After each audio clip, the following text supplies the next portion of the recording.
Hello and welcome to Good Evening Britain, a Force for Good's weekly show coming to you live from our studios here in the heart of the great British city of Glasgow, with me, your host, Alistair McConnachie, broadcasting on all our digital platforms throughout the world and around the United Kingdom. We're bringing you quality pro-UK comment and analysis every Wednesday from 7 until 8 p.m. And my goodness me, if I cannot get my smile off my face, today has been the most extraordinary day, really, in many ways. And I was speaking to somebody earlier and they said they can't even believe this. They think that the world probably ended about 6 months ago and now they're living in some kind of simulation because the events of today and the events of the present are almost beyond belief. We are, of course, talking about the arrest, not the called in for questioning, but the actual arrest of Nicola Sturgeon's husband, Peter Murrell. Today, at approximately 8:30 in the morning, several police cars skidded up to the front doors of their residence in the humble abode of an Uddingston estate and promptly hauled Mr. Murrell off to goodness knows where, and goodness knows where he is tonight, if he is indeed at Her Majesty's or His Majesty's pleasure at Police Scotland headquarters. Who knows? But he's not having a particularly good day of it. But the rest of us feel like it's a beautiful morning. We feel like it's a beautiful day. We've got a wonderful feeling that everything's going our way, as the song says. Well, goodness me, we're going to spend the next hour discussing these events, and we do want to hear what your particular thoughts on the matter are. At the bottom of the hour at 7:30, we have perhaps the best guest that we could have wanted for the show today. It's Niall Fraser, who is a firebrand activist, well known to many of us here in Scotland. And he's got a lot to say about this as well. And we're going to have a great chat with Niall. And so please do stick around for that as well. What a day. What a day of days it has absolutely been. Let's say hello to the people who are coming in for this programme. Good evening to Debbie on this glorious day, she says, a glorious day. AR Entertainment says hello, and Derek says good evening, Alistair, and fellow unionists around the world.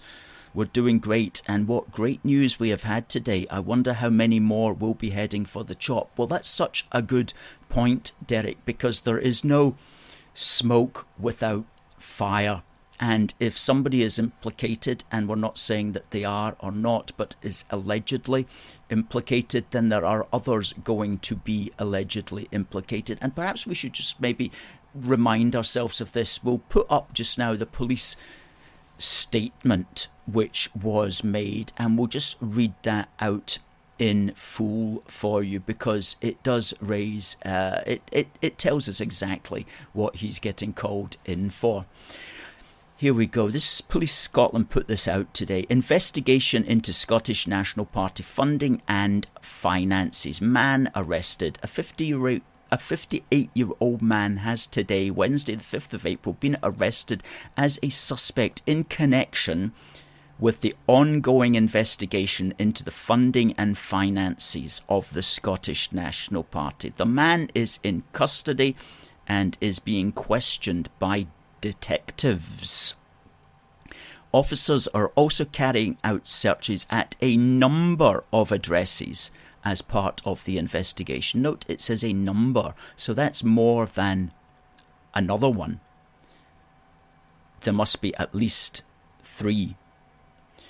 A report will be sent to the Crown Office and Procurator Fiscal Service. And this is the important point that we'll just remind ourselves of. The matter is active for the purposes of the Contempt of Court Act 1981, and the public are therefore advised to exercise caution if discussing it on social media. As the investigation is ongoing, we are unable to comment further. Okay. So, yes, exercise caution, as they say. So everything is alleged at the moment regarding the funding of the Scottish National Party. And we certainly want to make that clear. But it's certainly very interesting because the police wouldn't arrest somebody unless they believed that there was sufficient evidence. That generally that's their modus operandi. What they then do is they assemble the evidence and they make a report, as they said there, to the Procurator Fiscal, and it is up to the Procurator Fiscal to decide whether or not to take the matter to court. And very often it's quite a long, drawn-out, tedious process. And one thing we can be certain of is, alleged or not, this is going to drag on for a long time, and it's going to drag on right into next year, which is the general election year as well. Niall says it's going to be so funny, this show tonight. It absolutely is. Hard not to laugh the entire way through. Today has just been the most remarkable thing. Let's put up a picture of the man in question. Mr. Peter Murrell, the husband of Nicola Sturgeon. And you know what? I discovered today that this gentleman in question is 58 years old. Well, I mean, I don't want to say, but I mean, he looks older than 58, right? If you said that guy was 91, then you'd say, well, he's not looking too good for his age, you know. Okay, so that's the man there that is in custody at the moment, and it's the man in whose garden they put up one of those forensic tents. And let's just have a look at the photographs that were coming out of this today. It's like something from that Tom Hanks movie, The Burbs, that some of you might have seen, you know, in a humble suburb. Something's going on. And there was this pretty big tent. I mean, you could probably hold a wedding reception in there if you were so minded. In fact, that's maybe the tent from the wedding reception. I don't know. Anyway, that's sitting there right in front of the house. That picture would be sometime early this morning. Okay, let's stick up the next one there. That's there from the front. And I think that's an iconic picture, quite frankly. You've got the police vans there at either side. You've got the Murrell's house in the background. You've got the forensic tent. And you've got a couple of wheelie bins, right? A green one and a brown one. Now, I'm not sure what the brown one is used for these days. That might be the one that the council give you, that you can put your discarded yes flags in. I'm presuming it's for discarded SNP tat. They certainly do need wheelie bins around Scotland for that these days. Okay, what else? What's the next one we've got up? Yeah, that's an aerial shot from the Twitter account Geo Allison. I'm currently on the scene collecting aerial footage at the Uddingston home of Peter Murrell and Nicola Sturgeon is being searched by Police Scotland. Officers are currently searching the house, photographing items and moving some to a tent in the garden. And there you can see the tent. Wonder what they're doing in there. Okay. And this was another place that was raided this morning. The police pulled up early this morning. That's the SNP headquarters are located in the building at the far end there on the left. That's the SNP Scottish National headquarters, and it's just behind the Scottish Parliament. And you can see there's enough police vans there There's another shot of that from another angle. So think about this, right? There you go. You've got actually the National Police raiding the HQ of the governing party of the country. Come on. This is ridiculous. This is unbelievable. But it's happening, folks. There it is in plain sight. Could you have imagined this would ever happen? Would you imagine it would come to this? Oh my goodness me. Okay, hold off on the pictures for a moment. But do you know what? And it's so ironic, right? But this revolves around £600,000 that the SNP raised to break up the greatest country in the world. Okay, what a wicked plan they had to break up the greatest nation in the world. And so some people who really should have known better gave their money to that terrible project. But look what's happened as a consequence of that. It's that fundraising drive which is in the process of causing that party considerable grief and might even bring it down entirely. So in a way you think, isn't that the way it should have been? There is justice, it seems, because goodness me, are the SNP really going to recover from this? And if so, how so? And how long is it going to take them to recover from this? Now, Ian says, no smoke without fire unless your name is Donald Trump. There is smoke without fire when you think about it, because there's such things as smoke bombs, and politicians throw them all the time at each other. But it may well be that this isn't a smoke bomb. This is a serious outbreak of fire within the SNP.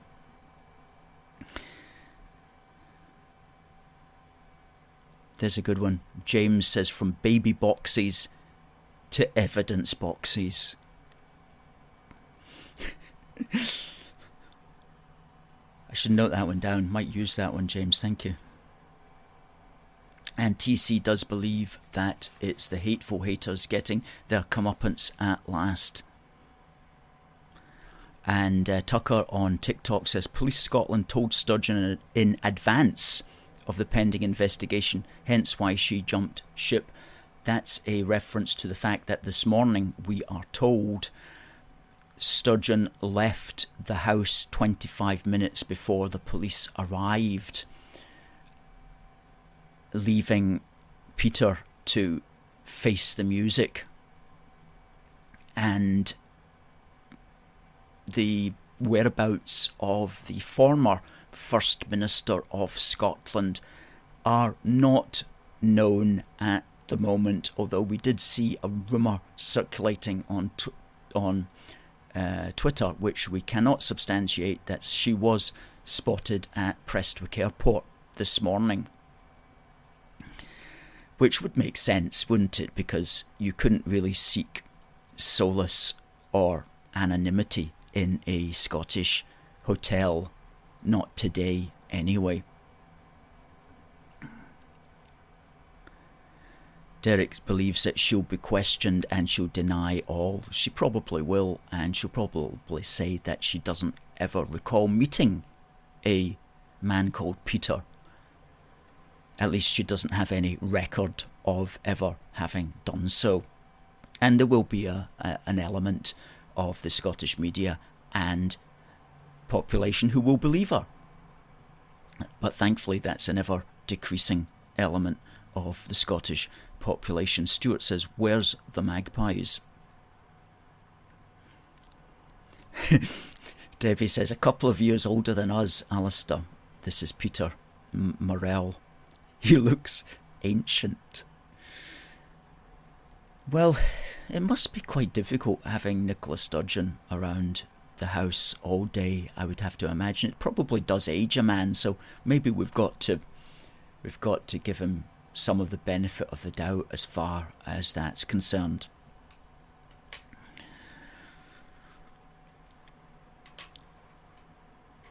They'd be like, oh, Nicola, could you pass the salt, please? No, I'm not passing the salt. You get your own salt. Why do I have to do everything? I'm just asking for the salt. What, you taking advantage of me because I'm a woman? No, I just would like the salt, please. Oh, forget it. I'll get the salt myself. She's probably one of those. Mr. White says, how did she not get out the house before the corrupt officers arrived? She must have been told that they were coming. Catherine says, they say a van is in the tent. Well, that's an interesting turn up for the books, isn't it? Because a van is like a metal tent, but you put a tent over it. I always used to wonder, if there was a murder and they put up a tent, I used to wonder, what if the murder was in a tent? Would they put a tent over a tent? Apparently, today they're putting a tent over a van. Derek is bringing us up to date with the wheelie bin situation. Brown ones are for gardening and green are general waste. But that may vary in different districts and counties. Well, Adam's coming in as well. Brown is for your plastic, glass and cans. Green is for your gardening. Oh, that's opposite the case then in Leicestershire. It's different up here. Debbie says that she's seeing tweets from Nats who are saying they'll still vote SNP. No doubt they will. Let's get back to one or two of those pictures. What was the next picture that we had? Preston journalist believes it's a complete implosion. That's Ash, that Preston journalist, who'll be on the show.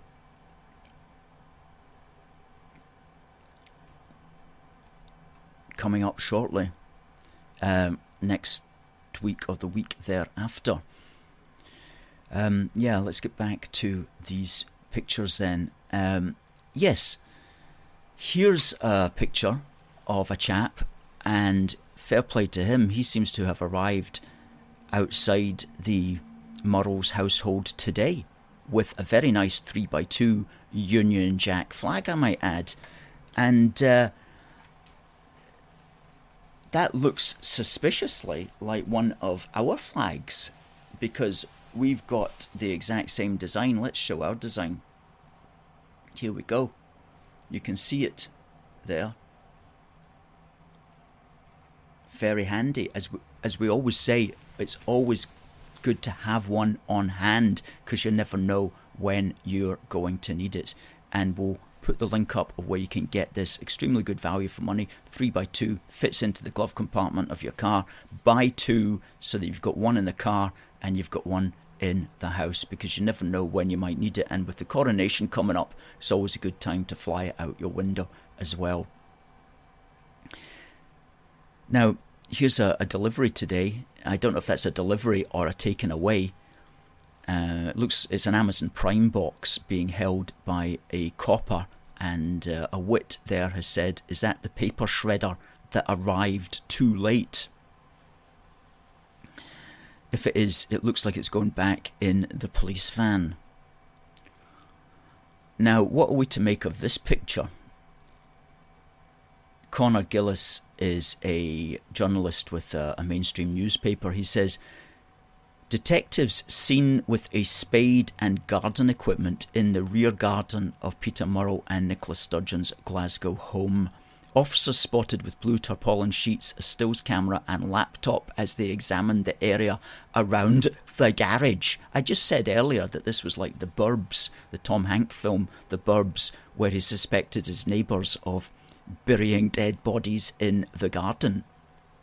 And I'm not saying that there's any dead bodies there, but I do think there are some metaphorical skeletons in that particular garden, right? Some metaphorical skeletons are being exhumed from the back garden there of the Murrell household.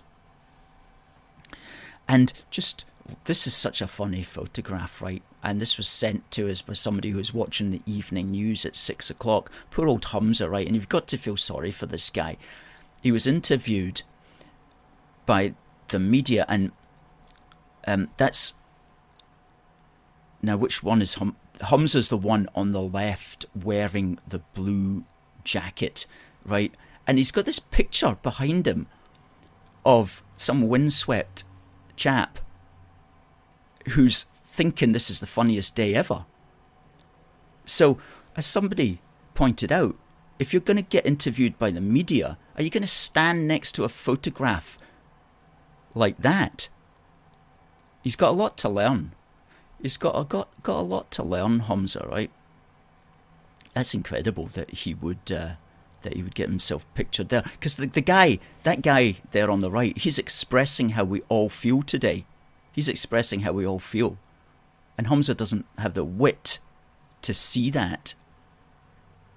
Oh my, I laughed out loud at that photograph. Now, our new magazine has arrived in the office. Check it out. Union Heart, Union of Crowns. Now that has gone today. That has gone today to all the monthly donors who request to be put on the magazine mailing list. And it's a 12-page issue dedicated entirely to James VI in this 420th anniversary year of the Union of the Crowns, when the Scots King James VI became King also of England and declared himself King of Great Britain. So that's our magazine, and if you want to get it, you can become a monthly donor from £3 a month, and you'll find the link in the threads. And if you'd just like to buy it, then you can get it at our shop. I'll just put up the shop link here. There you go. You can get it at our shop. Brilliant. Now, we've got our guest coming on in 4 minutes. Before then, I just want to talk about this day in British history. On this day in British history, a man was born in the village of Lesmahago, here in Lanarkshire, and his name was Alexander Muir, and he was born on the 5th of April 1830, and he immigrated as a child to Scarborough in Toronto, near Toronto. And like many British Canadians of the time, he grew up to strongly identify with the idea of Canada as part of the British Empire and the British Company of Nations. And he wrote the unofficial Canadian anthem, which is called The Maple Leaf Forever. And he wrote that in 1867, having served with the Queen's Own Rifles of Canada in action against the Fenian Brotherhood, who in a spasm of incredible silliness decided to invade Canada, much to their own demise. And he fought back against them, and then he wrote The Maple Leaf Forever, which is the unofficial national anthem of Canada. Okay.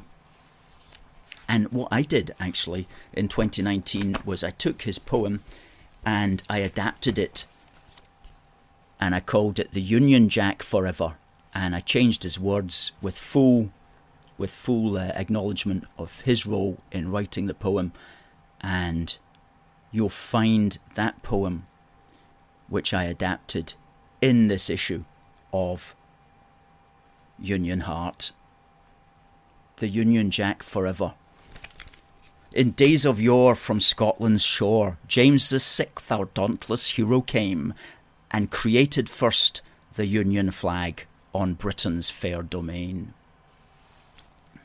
Here may it wave, our boast, our pride, and joined in love together, the thistle, shamrock, rose and twine, the Union Jack forever. Cool. Well, let's show you first, by way of introduction for Niall, who's coming up in 2 minutes, let's show you this 2-minute TikTok video of Niall in action. I'm here at the Wallace Monument, a symbol of freedom, using what's left of my free speech to draw a line under the gender-bending, anti-science, pro-fantasy society the SNP have adopted for Scotland and its citizenship, like many other countries around the globe. You might not like what I've got to say here, but it's the truth. Sometimes it hurts, but the truth ultimately sets you free. There are only two sexes. There are only two genders. Any deviation from this fact is an attempt to deceive, an attempt to make you believe the unbelievable, an attempt to make you disregard the fundamental laws of nature. Scotland isn't the only place in the world facing this psychological assault, but we can be the first to defeat the wicked practice of confusing innocent children, the wicked practice of taking advantage of young impressionable minds. Convincing innocent children that they're born in the wrong body is diabolical. Anyone watching this that's considering transitioning, which means mutilating yourself physically or chemically in order to appear more like the other sex, needs urgent help. If you're in this situation, do not transition. Don't do it because you can't go back if you regret the decision. It's utterly despicable that we've got politicians in this country, in the ancient country of ours, openly promoting dangerous unreality. It goes to show just how far we've plunged as a society. Nobody seems to have grasped just how serious, how grave this situation actually is. So to visualise what the SNP and the Greens are doing to us, I've brought along my old biology textbook. This is what the fascist SNP are doing. This is what the pushers of gender theory are doing.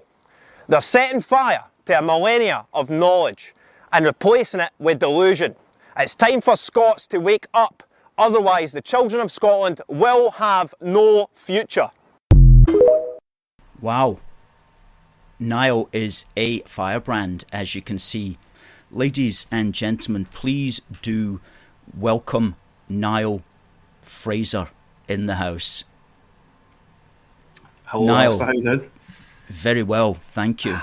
Thank you. What a day of days, isn't it? I mean, and you're so good that you're the guest on the programme today. Couldn't have I've timed it better, could we? I've literally lucked it. I mean, if you'd said a few weeks ago that this was happening on the day, I wouldn't believe you. I literally wouldn't have believed you. And there's no way. I mean, just to think this is all happening in real time today, it's just astounding. I'm sure you agree. It's just, I mean, did you ever think you would see these images?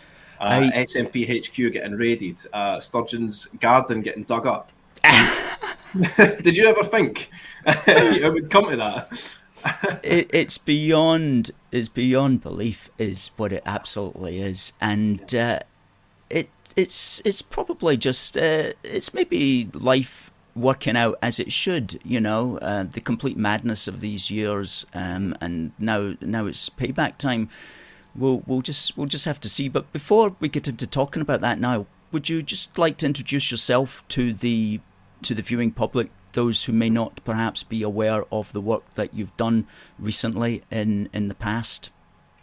So I'm just generally a member of the public who was sort of politically activated during the lockdown, and I joined the pro-union party All for Unity during the 2020 election cycle, or 2021, sorry, where similar to Alba's situation, where we're trying to maximise the pro-union majority in Holyrood by encouraging people to vote for your pro-union parties in the constituency, and then All for Unity on the list to take advantage of the electoral system up here, which is quite convoluted.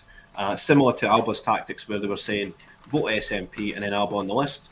Obviously, SNP just want maximum SNP members, so they even poo-pooed that tactic, which is ridiculous. But I got involved in politics through Humza Yousaf specifically with his hate crime bill.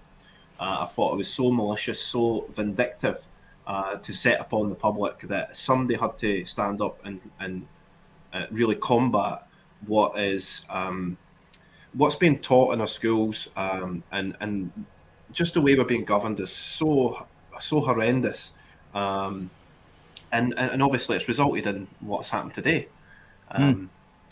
This is the culmination of years of strife, years of maliciousness. So, I mean, generally, to sum up, I'm just a member of the public who's politically activated, and now I'm hoping to activate more people. Absolutely, and it's so good that you're in a situation where you can be politically active, because there's a lot of members of the public who are concerned, but very few, because of their particular situation in life, are able to take that forward in a political way. So people like yourself, at the end of the day, there's very few people who will actually put themselves forward, especially on matters which are controversial, and especially on matters where they're going to potentially be attacked by the powers that be. And you mentioned Humza Yousaf there. You're absolutely right about his hate speech law, which he did bring out and which he engineered through the Scottish Parliament, which was an absolutely terrible infringement of freedom of speech. And that's still with us, of course. That's still sitting there ready to clamp down on anybody that he doesn't like. But what do you see, like, don't you think, as I do, it's almost like the chicken's coming home to roost. You couldn't think of anybody being given a poisoned chalice in the way that Yousaf has been given it, and suddenly this chalice has burst the poison all over his hands. I mean, how do you think this is going to play out for him? I wouldn't call it a poison chalice. It was like a poison Hindenburg, full of a Hindenburg level balloon full of poison that's then burst into flames, and now Humza's trying to escape the fiery wreckage, along with the rest of the SNP members. I mean, I've said for weeks now that the SNP is a dead party. They're dead. They're electorally null and void at this point. And I think today just cemented that. I mean, people are going to be waking up tomorrow to all the newspapers, blanket across Britain. Peter Murrell, husband of Nicola Sturgeon, arrested. And all the images of the tent in the garden, them digging up the garden, that's going to put even the most ardent SNP voters off. And I mean, they're totally gone now. And I think we are seeing the real-time demise of a once huge party, a once huge mechanism. They've turned this, one of their biggest follies was turning this independence debate into an industry. That's what they've done. They've turned the indie debate into a perpetual carrot, or we know it's not a carrot, but it's to their votership. It is a carrot to them, as this independence. They've pushed it and pushed it and pushed it, and yet it's become an industry for them, and they want to keep the industry rolling on. That's why they haven't acted on any of this stuff. I think after the 2014 referendum and the resounding defeat, if they just said, right, okay, we're just going to try to govern correctly, but they doubled down. They doubled down, and they got even more vicious in their attacks. And it's morphed. I mean, I'm just trying to wait for Nicola Sturgeon or Peter Murrell to blame Westminster for the arrest this morning. You know what I mean? That's coming later on the line. Yes. And you see, this has to go right through the party. The alleged problems with the finances. Yes. I mean, that impacts every local treasurer of every SNP branch. It impacts every MSP who's been involved with any of the funding at all for their constituencies. Everybody is intertwined in this spider's web. So it's not just one man that's going to, if there is a fall to be taken, it's not just one man, it's the whole apparatus, it's the whole mechanism. You know, and that's the most remarkable thing about this. And I'm so happy that it was the money The money that's got them in trouble was the money that they purposely raised to try to destroy the UK. Okay, and that's it. Sort of typifies the whole thing, and it typifies the SNP as a whole. Is that they would rather sort of piss away the money that their own supporters have given them for a specific cause that they supposedly believe in. They'd rather piss that away up the wall than actually act upon it and use the money in a sort of constructive way, or at least in constructive towards their voters, or in the eyes of their voters. So it really does sort of sum up the SNP in their ways. You know, they'd rather take their own supporters for a ride. Yes. And it really is abominable. And I think this is why we're seeing the end of the SNP. We're watching it in real time. I've said for the last 2 weeks that they're dead. And now I think they are really, really dead. They're already 6 feet under, Alistair. Already. Yeah. We're entering, well, next year, probably towards the end of the year, I would imagine, is going to be the general election. And this is still going to be getting played out. I mean, it depends if the procurator does decide to take it to court, then it's, well, when are they going to do that? But it's going to last for most of next year. And so you could actually be looking at them going into a general election. And it may be that the Tories will decide to call the general election even earlier just because of this. I don't know. But you could see them going into a general election while they've got several key members going through the legal system in a very embarrassing way. It's incredible. I can't think of anything like it in British history, really. No, I think I was writing a wee bit today. I mean, this is bigger news than Trump getting arrested. This is the biggest news in the world as far as I'm concerned. I think people are sort of, again, we want to preface this by saying Murrell was, just like any of us, innocent until proven guilty. And then, you know, a philosopher once said that we should defend the law as we were to defend the city gates. So I'm right behind innocence until proven guilty. But I mean, the damage is done with the images. It really has. I mean, who is going to look at the images of the Police Scotland digging up Sturgeon's garden and think, I'm still going to vote for them? It's just inconceivable at this point. It really is. Yes. And when you say Humza Yousaf is, he has one of the best quotes ever this morning. When he was asked about the Murrell's arrest, he says, and I'm quoting him here, it's not great for trust in the SNP. I think that's the understatement of the century. It really is. I mean, it's catastrophic for the SNP and their credibility. It's catastrophic for their trustworthiness. And as the self-styled continuity candidate, he said publicly that Murrell's a proven winner and he wanted his backing. I mean, who wouldn't he want Murrell in his corner, he says? Well, I think Humza's resignation will be forthcoming in mere weeks. Or a week or so into his tenure. It's just outrageous things. You couldn't imagine this happening. Yeah. It's not great for the SNP in the same way that the Titanic sinking was not great for its journey to New York. You know, it's like that. But you say Humza resigning. I'm not sure I even want Humza to resign because that's just too much stress almost, because who are they going to then get in? It will be Kate Forbes, but she's not going to want to take it, right? She's not going to want to take that job. There will be nobody. This is the thing, that if he resigns, there's going to be nobody who's going to step up at this time. So he's stuck there, and it's going to be another of his classic fails. And it's going to be one that he can't really get out of for a long time. Yeah. Well, I mean, you say you could be right. Maybe he will resign and just say, forget it, and I'm leaving, and I'm going to get a job in normal society. But then, what kind of job could Humza get? I mean, seriously. I mean, you're correct in saying that. I don't think he's going to find much employment after this, but.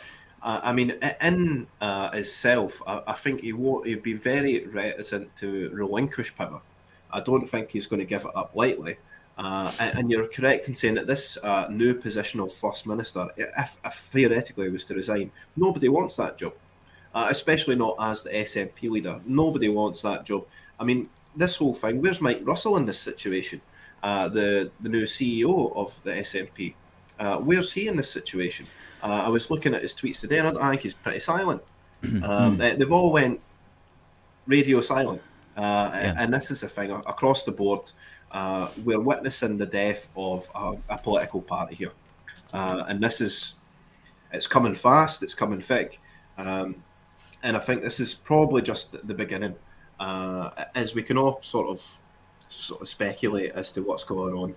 But the fact that they're digging up the garden is just really strange. And it's not something you'd expect from a normal probe, not something at all.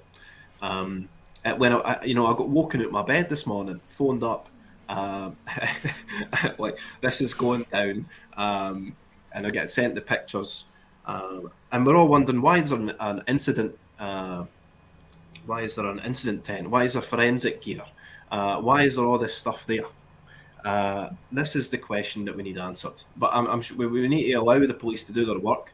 And never once have I been more happy to see a Police Scotland van. I'll tell you that. I've never once been happier to see one. And full credit to the officers involved in this. I mean, there must have been 15 or 20 people raiding the SNP HQ the day, taking out boxes upon boxes of evidence. So I think we're witnessing the end. End. Yeah, that was a remarkable thing. I saw a small video. Well, there'll be more videos that will appear in time of them coming down and out of the SNP HQ carrying these evidence boxes. And I don't know how full they were or the entire story behind that, but they were definitely taking out some boxes, some of which did have contents in them. And I thought, that's from a political party that's running this country. They've raided the HQ of that. That's like the weirdest thing. I've never seen that. And I mean, when you think about it, it kind of makes you angry as well that the Scottish media, that this has come as such a surprise to us, because for so long the Scottish media, by which I mean the mainstream media, they must have turned some kind of blind eye to all of this during the Sturgeon years, because there was hints of it, but they didn't go after it in a way that they could have. So they were obviously, they felt themselves restrained in some way, or they didn't want to upset the great leader. There might be a certain level of that public sentiment is totally turned on the SNP, totally turned, and you would have felt the tide turning on the SNP over the last few years. But now it's turned in such a degree that even the police are saying absolutely not. We're not putting up with this a second longer. The media class in Scotland, I think you're right, have turned a blind eye to this. But again, it's not as if they're turning a blind eye. I'll just stick up for the media at the moment. But the reason that the SNP have become scandal-proof, I call them scandal-proof, because once a scandal breaks on the ferries, there's another scandal the next day. And then by the time you get to the next scandal, there's another one the next day. So that because there's so many scandals, they become scandal-proof. It's literally one after the other, after the other, after the other. And I mean, it could go on for hours about the amount of scandals and missing money and all these things that happen within the SNP, all the wasted funds. But none of it gets addressed. None of it gets solved, because there's always something the next day. Always. Mm-hmm, mm-hmm. There's something interesting that Paul says. Remember that during the last war, in fact, the MI5 raided the SNP offices. I didn't know about that. That's interesting. Well, I mean, I was in a Twitter space earlier on, and there's, I mean, a lot of nationalists in the space, and they were saying, well, this is the end of the SNP. They're going into most of their votership, if they're nationalists to the core, will end up flitting to Alba and to ISP and these other smaller sort of independence parties, and it will dilute the cause. I think once and the MI5 thing, a lot of people saying, well, especially ardent nationalists saying, well, this is because MI5 have infiltrated the SNP over the last X amount of years, and this is so really they're become fringe conspiracy theorists and saying things like this.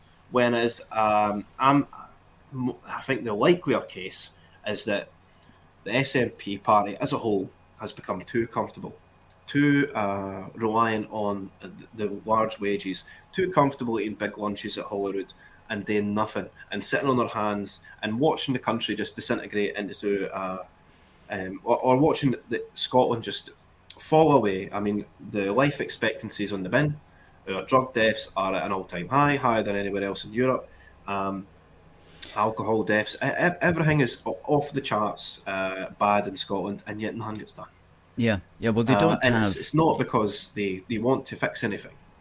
And even if they wanted to, they don't have the mentality that's necessary to fix things like some of the terrible drug deaths and stuff like that. I mean, if you want to sort that, it often requires a pretty hard approach regarding various social things that they have to do, including police action and so on. And the woke SNP doesn't have the mentality to sort out problems like these deep-rooted problems that exist in society. They're, they don't have. They're too liberal-minded on certain of those very, very serious life and death issues, and so yeah, I think they do lack the courage.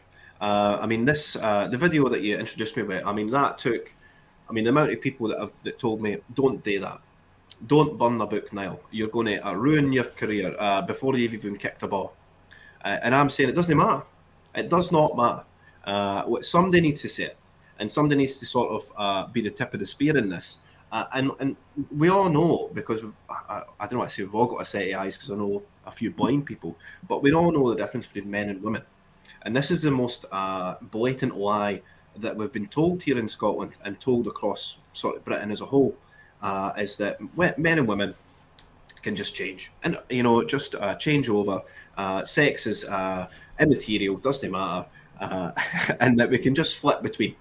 And I just simply won't accept that a man can be a woman because he's holding a bit of paper. I just won't accept it, and the public in Scotland won't accept it either. So this is. It's the culmination of all these lies that has led to this. The police didn't want to be sending. They didn't see the reputational damage it's done to the police by sending people like Isla Bryson to a female jail. It totally ruins the reputation of the police, the prison service. I mean, the whole judicial system is under threat by these weird and wonderful policies that the SNP and the Greens keep throwing at us. And again, it's against public sentiment. I mean, public sentiment can just, as far as Humza believes, it can just be put in the bin. They can lead or move public sentiment, wherever they want. And it's not fair on the general public to be led in such a manner down a dark path that nobody wants to be going. Nobody wants to go down this path. Yeah. Well, do you know, if you're right, and I do hope that you're right in the long term, that this is the end of the SNP, then it will create a new window for different ideas that hitherto have been blocked by these people. And it may well be that the common sense views that you were articulating in that video by which we introduced you, may be that they'll be able to get in there again and be heard and be accepted. And people will be able to see others giving voice to it. Because what can sometimes happen is when everybody in a particular field, like inside Holyrood, is really all of one mind, then that attitude becomes society's attitude. But once the governing class have a different attitude, then their attitude becomes society's attitude. So if we can change that governing class sufficiently as a consequence of this fall of the SNP, then we may find these ideas can get back in there, can get heard again. And so it could be, and that's what we need to be working on, is creating those opportunities for these ideas. You're spot on. I think this is a golden opportunity. With the demise of the SNP, imagine how much votership that they used to command. That's all up for grabs. I've said, because the SNP are dead, I've said, a couple images that the vultures are circling above. Anis Sarwar and Douglas Ross are waiting to pick apart the SNP votership. But this is really a time for a full reset of the sort of political system that we've got now. And I think people should really abandon the established parties Why is Douglas Ross not standing up and saying the things that I am? When we're all thinking it, why has nobody in that parliament got the courage to stand up and say what they think? I think we've got politicians in that parliament that rather run a focus group and say what they think than say what they in themselves think. I think we need to get away from groupthink and more to individual sort of think, where this is how I feel as a person, rather than this is what this focus group saying. People really need to start standing up for themselves. Yeah, I think so. Just while you're saying that, this article which I read this week, the SNP might be in trouble, but unionism is still at risk of dying out. And that's by Tim Stanley, and he does make a good point, and he makes a couple of phrases here. He says, Nicola Sturgeon has won 8 out of 8 elections by shifting Scotland's imagination in her favour. And I quite like that concept, and he points out that unionism has to shift Scotland's imagination in our favour. Yes. And we can do that. People Absolutely. like yourself, people like A Force for Good. And it's ultimately a battle for the mind, and the mind is the mind and imagination. Yes. And romantic ideas. He talks about romantic unionism, and we have to keep promoting that as an alternative. And this is our chance. The established parties don't want to think outside the box. You're right. There needs to be a new sort of creativity for Scotland going into the future. And, I think using our devolved powers that we've already got, we should be leading in, well, one, I think in the future we're going to have a massive problem with the transgender conveyor belt, creating people that are troubled, and they're going to be on the medical system for a long, long time. So why doesn't Scotland have a leading sort of medical thing to combat this? We need to be thinking into the future. We need to be using our devolved powers in order to sort of lead the rest of the UK as well in terms of policy, and say, well, this is what the Scots think. The Scots are doing things a bit differently, and maybe we should lead the rest of the United Kingdom out of the shadows as well. And Scotland does have a part in play in that. As a bigger part of the union, there's no point breaking away our bonds. I think it's disgusting to think that we're going to leave our English brothers and sisters, Welsh brothers and sisters, Northern Ireland brothers and sisters, just leave them behind. I think it's absolutely abominable to think that. Well, we should be dragging them out the mud as well. But first we need to drag ourselves out the mud mentally. Yes, I'll absolutely. You're so right in pointing that out. Because it's not like we're saying, oh yeah, we just all want to go back with what Rishi Sunak and Keir Starmer want. Because you look at some of the stuff that Keir Starmer's talking about that he's going to do if he gets elected, and as far as the transgender issue, it's just as bad, if not worse, than what Sturgeon was wanting. So we've got to be careful that we don't give the impression that we're happy with what, for example, the Labour Party have got cooked up for us. Whether it's Anas Sarwar or whether it's Keir Starmer throughout the UK, because they're the, as you used the word, which I really like, diabolical, some diabolical policies that really they've got lined up for us. Mm-hmm. Yeah. They would never put their own kids through this sort of thing. No. Never. But then why would they sort of impose it upon the rest of the British kids? It's just really it's a disturbing situation in such a degree. Yes, absolutely. Well, what we can do is we can speak out about it, and you've been a very positive voice on that, and I know that you spoke out on it when there was a campaign outside Holyrood as well back in January, organised by Glasgow Cabby. I know that you are one of the speakers, and in fact, you can probably mark the beginning of Sturgeon's downfall from that event, and also the Let Women Speak event in George Square. And so you can really pat yourself on the back today, Niall, because a lot of this is work that you and others have been doing, and it's not at its culmination yet, but it's certainly at the beginning of it. So I do have one question for you though before go ahead. we cut off. Is where can I get one of these wee badges that you've got? Because I seen one last week and they were absolutely phenomenal. The wee Force for Good love hat, absolutely beautiful. Yeah. So what's the shop on that? Great. That's let's put up the shop link. It's a forceforgood.uk hyphen shop one. That's it there, and people. It's one of our best sellers, actually. Thanks for mentioning it. No worries. It really is beautiful. I seen it last week. It's great. It's great. And what we've also got, if you buy one of those, we'll send you free of charge as well our latest issue of Union of the Crowns, and we'll also write a wee card for you, which is this classic painting that we turned into a greetings card of Neptune and Britannia riding the waves. Can't get better than that.